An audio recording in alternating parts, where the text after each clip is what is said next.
কদিন আগে একটা স্কুলের অনুষ্ঠানে গিয়েছিলাম।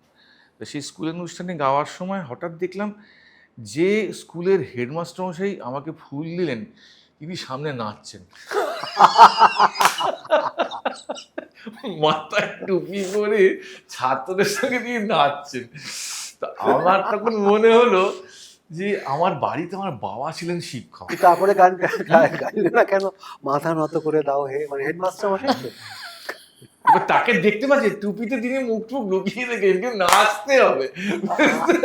এটাকে এন্টারটেইনমেন্ট বলে। এটাকে হচ্ছে এন্টারটেইনমেন্ট। এভরিডে তুই সেজে গুজে সুন্দরভাবে নিজেকে সুন্দরভাবে এগিয়ে প্রেজেন্ট। যাচ্ছিস, খালি নাচা, শুধু মেনলি নাচ। নাচাবি বলে। হ্যাঁ। এটাকে তুই প্রফেশন করেছিস হ্যাঁ।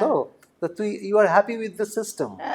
আমি না, আমি বলবো না ও হ্যাপি। না তুই ওর কেন, আমি বলছি, আমি কেন বলছি ওর আমি বলবো না হ্যাপি? happy নই। ওর এই মুখটাতেই বোঝা গেল যে ও হ্যাপি নয়। না সেটা কিন্তু আমাকে আমাকে বলতে পয়সা রোজগারের জন্য এটা করে। পয়সার জন্য উপায় তো নেই। করছিস? আর যদি ও বুঝে না, আমাকে বল এটা, এই জায়গাটা পয়সা বল, তুই রোজগারটা পয়সার জন্য এটা করছিস? দেখো পয়সার জন্য? টাকাটা সব। কেন করছিস ভাই? আমি বলি টাকাটা সব, টাকাটাই সব। কিন্তু টাকাটাই artist। সব সেটা ভুল। একটা হর্ষই আছে, হ্যাঁ ওই হর্ষইটাকে আমি নিয়ে চলছি।